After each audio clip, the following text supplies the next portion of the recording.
Record News Rural. Oferecimento Bradesco, de ponta a ponta é com o Bradesco que o agro conta. Micro Essentials da Mosaic, MPS em grânulo único.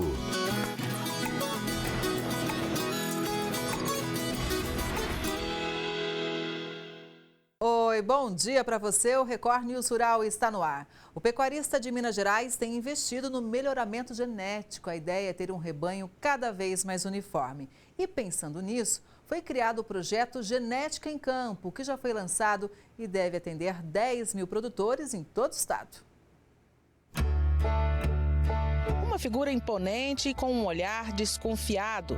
Nelore se destaca no rebanho, mas não é apenas pelo porte físico e pela beleza. Este touro é um dos focos do projeto de genética, que é sinônimo de lucratividade e produtividade. Para conhecer esse trabalho desenvolvido pela FAENG, Federação da Agricultura e Pecuária, paramos nesta propriedade que fica a 20 quilômetros de Uberlândia, na região de Água Limpa. Já na entrada da fazenda Santa Luzia, avistamos a grande estrela do projeto. O programa foi lançado em maio deste ano e mais de 70 técnicos já se cadastraram. Durante o trabalho, eles fazem um diagnóstico completo da propriedade.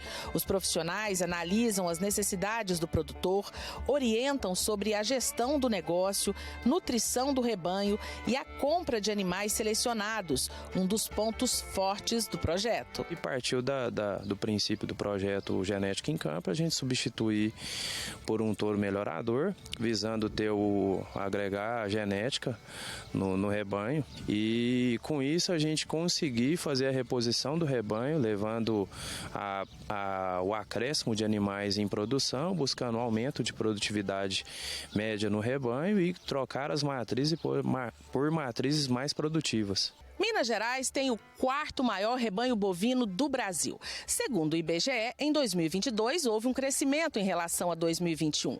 Mas em 2023, alguns fatores, como a mudança no clima, impactaram o setor, ocasionando queda nos preços. Com a implantação do projeto Genética em Campo, a projeção é que esse cenário mude em 2024. O INAS identificou a oportunidade de levar uma transformação na pecuária mineira, levando um crescimento sustentável com esse programa aí identificado dentro dos grupos de produtores atendidos no programa de assistência técnica e gerencial do sistema. Então, dessa forma, a gente vai conseguir trazer um crescimento sustentável dentro da pecuária mineira. O melhoramento de rebanhos é uma prática comum em várias partes do mundo. Aqui no Brasil, começou na década de 1950 e ano a ano vem ganhando força por meio de pesquisas e implantação de práticas em várias regiões, com destaque para as raças zebuínas, entre elas o Nelore. Wagner Oliveira é empresário e um dos parceiros da FAENG no projeto de aceleração de melhoramento genético. Ele explica como o Genética em Campo vai impactar positivamente no resultado da propriedade. Nosso planejamento, em primeira instância, é apresentar para os técnicos do sistema, para que eles entendam como eles podem ajudar os produtores que já são atendidos por eles. Em seguida, efetivamente, aproximação com o produtor rural, apresentar os benefícios do programa, tanto em questões de facilidade de crédito, facilidade de acesso à genética melhoradora, né, que nós temos aí em todo o Brasil, e, em seguida, colhermos os frutos aí do aumento da produtividade para todo o rebanho. O pecuarista Marco André implantou o projeto na Fazenda Santa Luzia há um mês. Ele foi o primeiro do estado a aderir ao Genética no Campo. Por meio da consultoria, decidiu comprar um boi de corte da raça Nelore, o que vai melhorar o desempenho do rebanho e aumentar a renda. Optamos por comprar um touro de corte, de raça de corte, com genética agregada, né, para produzir bons bezerros, vender esses bezerros no mercado mais valorizado e daí comprar a reposição de fêmeas leiteiras aqui para a fazenda. O objetivo do programa é atender cerca de 10 mil produtores em todo o estado. O projeto aqui ainda está na fase inicial e o touro ainda está sendo ambientado. A expectativa do produtor é que em pouco tempo possa colher os resultados. Estamos ambientando ele na fazenda com o rebanho e para daqui aí um ano e meio a gente começar a colher esse resultado, né? Então, inicialmente é a adaptação e o touro começar a servir realmente as vacas, as fêmeas leiteiras da fazenda para a gente conseguir chegar nesse objetivo. Setembro marca a abertura de uma temporada deliciosa em Goiás. Na região central do Brasil é hora de comer jabuticaba, em uma cidade conhecida pelas enormes plantações da fruta. No calor de Goiás, nada melhor do que aproveitar o dia debaixo da sombra de uma árvore. Ainda melhor se tiver um alimento fresquinho, ao alcance das mãos. Quando fala vai começar a temporada da jabuticaba, os goianos, pessoas até cidades vizinhas de Goiânia, vêm todos para cá porque para desfrutar da delícia que é a jabuticaba. Eu adoro, é a melhor época. Fico louca para chegar setembro logo. Estamos em Nova Fátima, distrito de Hidrolândia, a 30 quilômetros de Goiânia. A fazenda lotada de turistas é porque finalmente começou a temporada da jabuticaba. Só aqui nessa fazenda são 42 mil pés. As propriedades começam a receber os turistas quando as frutas já estão maduras o suficiente para atender a demanda. A temporada é curta. No ano passado, durou apenas 40 dias. Neste ano, por causa da falta de chuva, a produção deve durar mais e ter melhor qualidade. Você consegue controlar toda a jabuticaba na irrigação. Aí você fica aí com 60 dias de safra, 70 dias de safra. Irrigou ou choveu, ela tem 10 dias para abrir a flor, 30 dias para o fruto ficar maduro e 7 dias para o fruto cair. A fruta roxinha é tipicamente brasileira, nativa da Mata Atlântica. Mas Goiás se tornou o maior produtor do mundo. São mais de 200 pomares, que produzem 6 mil toneladas de jabuticaba. A jabuticaba, para o município de Hidrolândia, ela é o carro-chefe. Ela, nessa época, ninguém fala mais nada, só fala em jabuticaba. Além da fruta fresca, a região se especializou na produção de produtos feitos à base de jabuticaba. Tem geleia, doce e até vinho. Mas gostoso mesmo é encostar num pé carregado, comer o quanto der conta e ainda levar uma sacolada para casa. Leva para casa, para os amigos, para os parentes, porque é uma época que só vem de um em um ano, né? Então tem que aproveitar bastante. As queimadas têm causado prejuízo em todo o país. Em São Paulo, o fogo devastou lavouras inteiras. Em Minas Gerais, os produtores rurais estão em alerta para a prevenção de novos focos. Período de estiagem. Dias quentes e tempo seco viram rotina até outubro. E os cuidados são diversos, principalmente para aqueles que vivem do agronegócio. Foram 2 semanas sem dormir, literalmente vindo na fazenda, ficando bastante aqui mais para a gente combater os focos. Então assim, você viu que queimou muita cerca, que a gente toca aqui a parte da pecuária, né? Era cerca nova que a gente refez de reserva, vamos ter que trocar tudo, refazer tudo de novo devido a esse incêndio. A vegetação extremamente seca nessa época do ano é um prato cheio para os incêndios florestais. E além de pegar fogo com facilidade, as chamas se alastram rapidamente. Mas você se engana se acha que não há uma forma de minimizar esse problema. Vê essas marcas aqui no chão?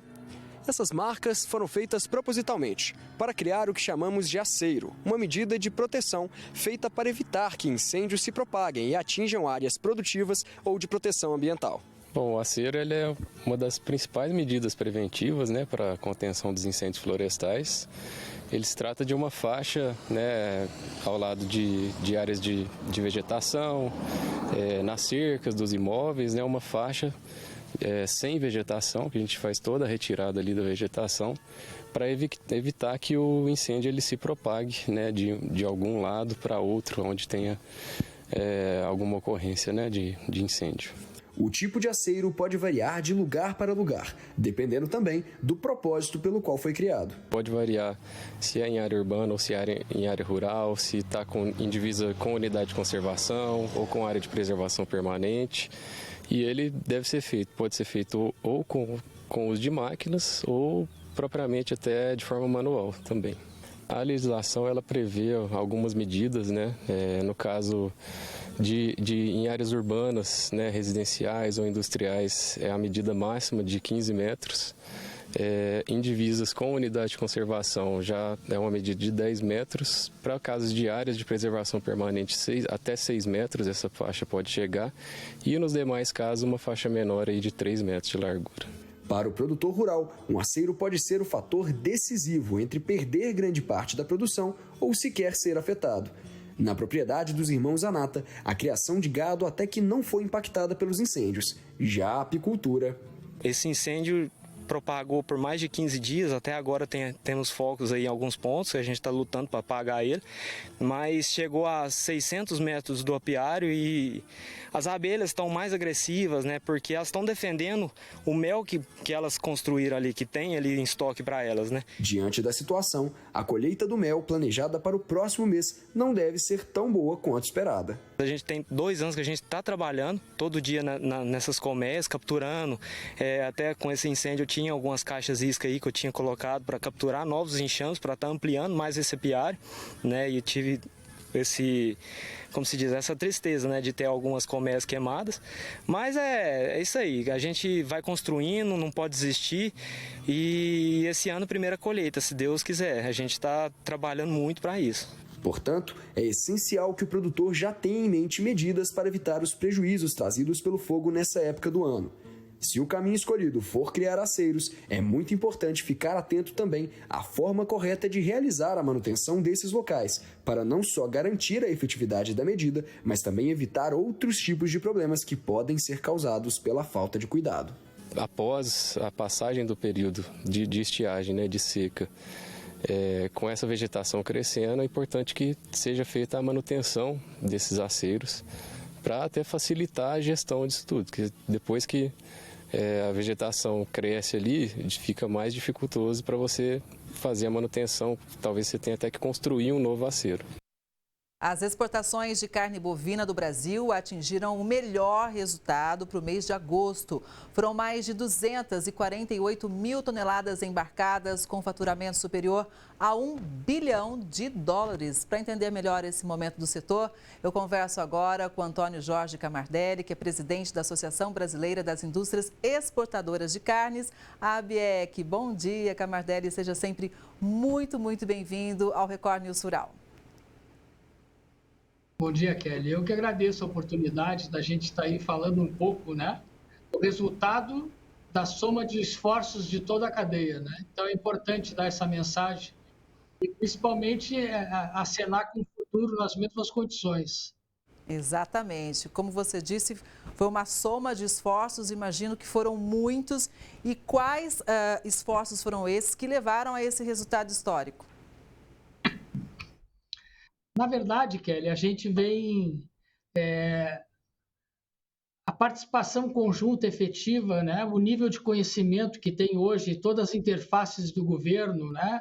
Hoje, qualquer tipo de tema no Ministério de Relações Exteriores, facilitado também pelo trabalho da Didância, é extremamente bem traduzido e nos ajuda a acabar com qualquer tipo de mecanismo complexo que venha prejudicar as exportações. Por outro lado, o Ministério da Agricultura tem sido um parceiro extremamente efetivo. O ministro Favaro tem oportunizado a participação da ABEC em todos os eventos, em todas as discussões. E também, sem sombra de dúvida, essa parceria que a gente tem com a Agência de Promoção e Exportações do Brasil, a APEX, que de fato vem a coroar todo esse tipo de processo. Então, a gente tem o produto, tem o local, tem a disciplina, tem o acompanhamento do Itamaraty, dos adidos agrícolas, onde a gente tem a presença deles, né? E esse estímulo, ele é todo feito antecipadamente, de fato, que a gente possa fazer essa programação, podendo avaliar em qualquer feira, quais são os países que sempre estão presentes, né? Quais são os mecanismos que a gente tem que incentivar. No exame das estatísticas, né? Se nós tivermos, por exemplo, um aumento da venda para algum país, não basta só isso, a gente tem que avaliar quem perdeu esse share, qual foi o mecanismo que nos levou a vender mais, foi o aumento de preço médio, foi a demanda por um produto específico. Então, é uma jornada bastante longa que, como eu disse anteriormente, faz parte, né, do trabalho conjunto da cadeia, que nasce com o produtor e vai até o frigorífico, que tem essa condição de avaliar quais os países em potencial que a gente pode destinar o nosso produto, e é o que tem acontecido. Olha, muito bacana você ter levantado esses pontos pelo seguinte, Camardelli, se a gente vendeu mais, algum país vendeu menos, né? O que aconteceu para esse resultado de agosto em relação aos mercados compradores? Quem deixou de vender e quem mais comprou da gente? Exato, Kelly. É importante isso, porque todos aqueles países que tiveram, de certa forma, né, algum bloqueio, né, comercial travestido de barreira técnica, o que a história tem provado é que basta chegar o nosso produto à mesa da dona de casa e as características do nosso produto se evidenciam e ele, indubitavelmente, passa a fazer parte dessa grade competitiva, né, junto com outros players internacionais. Isso tem se demonstrado de uma forma bastante perene. Isso tem garantido o resultado que a gente hoje, né, pode retratar para todo o país e para todos os pecuaristas e para todos os setores que estão envolvidos com o nosso tema. Exato, é muito relevante a gente mostrar também, trazer um exemplo bem concreto, Camardelli, em relação à Rússia, por exemplo, né? Porque o Brasil importava muito lá atrás e foi feito todo um trabalho, veio o setor e hoje, por exemplo, a Rússia compra da gente, é isso? A Rússia, lá pelos idos de 2006, 2007, nós tivemos vários embates e, de novo, aí a salientar a participação na época do MIDIC, da embaixada, teve um longo tratamento de cotas e o Brasil passou a ser um grande exportador. Se eu me recordo bem, entre as 3 proteínas, aves, suínos e bovinos, nós chegamos a mandar mais de 800 mil toneladas.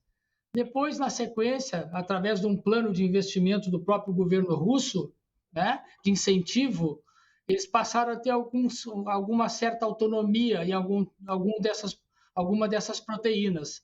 Mas, de qualquer forma, o Brasil hoje é um grande exportador ainda para a Rússia, não naqueles volumes, mas exatamente pela característica anterior, né? Hoje o Brasil é um parceiro na Rússia, né? E o nosso produto todo ele é utilizado praticamente como matéria-prima.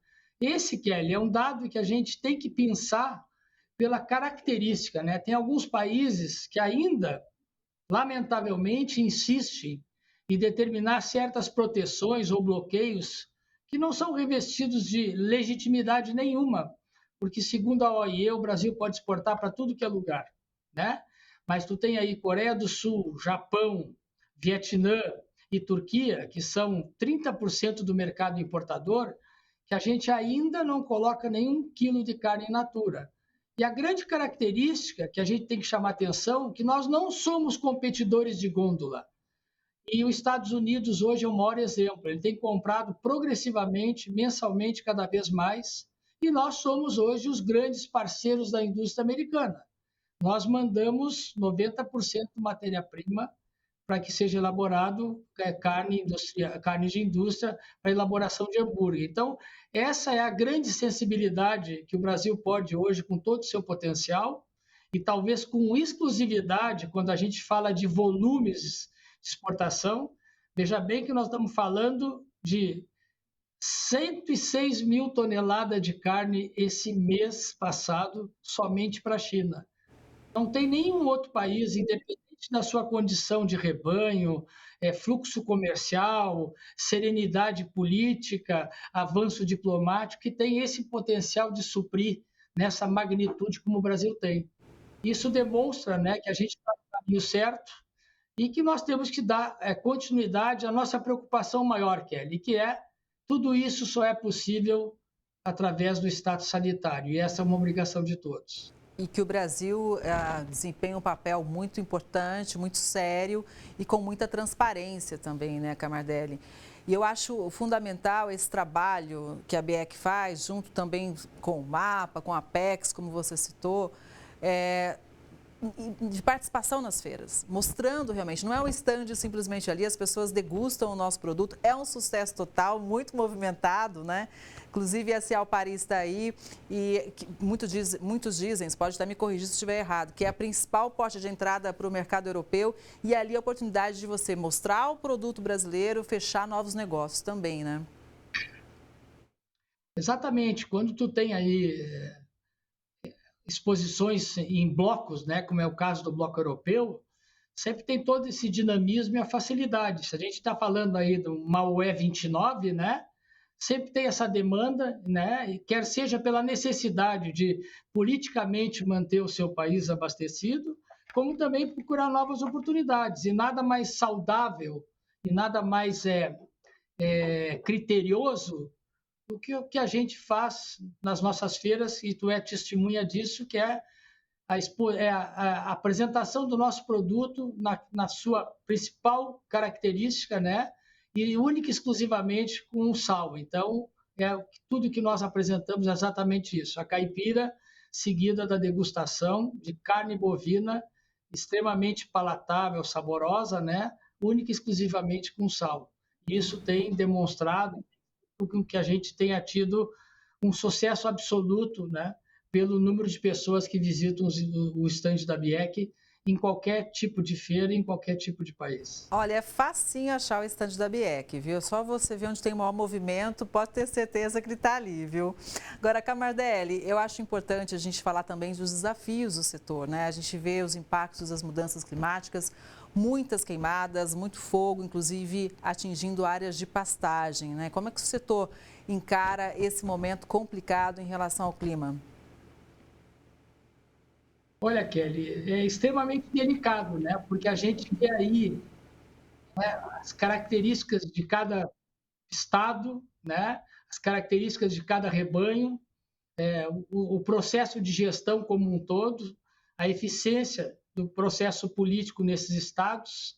Então, muitas vezes, o momento atual, ele pode determinar com que algumas decisões sejam tomadas em relação, ou quer seja pela necessidade, ou pela necessidade de tu fazer qualquer tipo de encaixe em relação às agruras que vem acontecendo por aí. Então, a gente tem que estar antenado.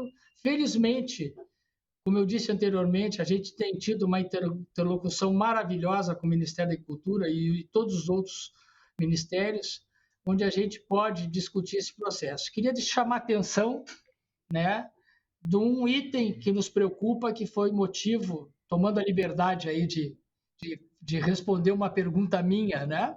Mas acho muito importante, a partir desse momento, a gente começar a se preocupar muito, né, com os terminais portuários, né? Recentemente estive no Porto, a gente vive aí uma carência de tomadas onde os containers devem ser ligados para manutenção de temperatura, né? Alguns terminais têm sido bastante dificultosos em relação à necessidade, ao fluxo que a gente precisa estabelecer. Então, junto com esse momento que tu citaste anteriormente, que são as intempéries, que é onde tu não tem praticamente controle, está aí mais um grande problema que a gente está documentando e pedindo uma audiência com o ministro Silvio, que já sabe, né, dos problemas que a gente está enfrentando, para que isso não seja no futuro um gargalo de uma produção que vem celeremente avançando em relação a volume, a no ano de 2025, a nossa expectativa é exatamente essa. Vai ser um ano ímpar também para as exportações.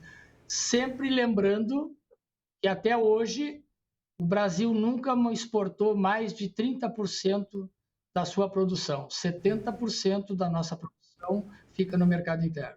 Isso é muito especial da gente citar também, porque muitas vezes o brasileiro fala: estão mandando tudo para fora, vai encarecer a nossa carne vermelha por aqui. Então, eu acho interessante você sempre trazer esse tópico para a nossa conversa, Camardelli, sempre você aborda essa questão para tranquilizar o brasileiro, uma vez que a gente fala, olha, quando a gente exporta, a gente gera mais emprego e renda e a maioria do produto, a maioria da quantidade ainda fica aqui no país, né? É isso aí, sinal verde para carne vermelha. Mardelli, eu acho que a gente que acompanha o trabalho da BIEC vê realmente esse esforço na abertura de mercados, e são muitos países atendidos já. Hoje, quem que a gente está ali quase fechando o negócio, ou quem que a gente está arriscando fechar para aberturas de mais mercados, hein? Excelente a tua pergunta. Na verdade, nós temos hoje 3 grandes desejos, né? Que é exatamente Japão, que é um mercado de 700 mil toneladas, a um preço médio de mais de $7, com características interessantes para a produção brasileira. E mais do que isso, né? É um mercado que é cativo, 88% é mantido por exportações dos Estados Unidos e da Austrália. O segundo grande país que a gente está objetivando e trabalhando conjuntamente com o MIDIC, com a Agricultura, com Itamaraty, com os adidos e todo o potencial do Ministério, é a Coreia do Sul. É um mercado de 540 mil toneladas, com preço médio extremamente alto, também mantido mais de 85% por Estados Unidos e Austrália. Depois, nós temos o Vietnã, que é um mercado de 200 mil toneladas. A gente, nesse caso, já mandou e trocou informações via governo, dando garantias da parte sanitária. E depois, né, um país que nos causa bastante estranheza, né, é a Turquia, porque a base do controle deles para não liberar a carne bovina é exatamente em relação a risco. Mas me parece um grande embuste, né, sendo um pouco rigoroso no conceito, uma vez que eles importam o gado em pé do Brasil. E o gado em pé, evidentemente, ele tem muito mais risco do que a carne, que é extremamente controlada e é produzida em regras que atende todos os princípios, quer seja da OIE, como princípios determinados pelos importadores. Então, nada contra o boi em pé. O que a gente está advogando é único e exclusivamente que, pela teoria do risco, obrigatoriamente, a Turquia deveria deixar, né, de adotar esse tipo de critério, utilizando barreiras comerciais como técnicas. Barreiras técnicas comerciais. Sim, com certeza. A gente vai seguir acompanhando de perto e sempre contando com a sua participação aqui no Record News Rural para deixar todo mundo atualizado, viu? Camardelli, bom dia. Foi muito bom te ouvir. Um grande abraço, sucesso e está convidada para a Feira de Paris. Um grande abraço. Obrigada, Camardelli. Um abraço para você também. E o Record News Rural de hoje vai ficando por aqui. Muito obrigada pela sua audiência. E claro, a gente se vê no próximo programa. Combinado? Até lá.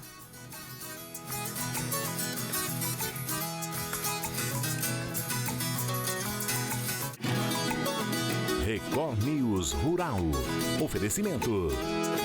Bradesco, de ponta a ponta é com o Bradesco que o agro conta. Micro Essentials da Mosaic, MPS em grânulo único.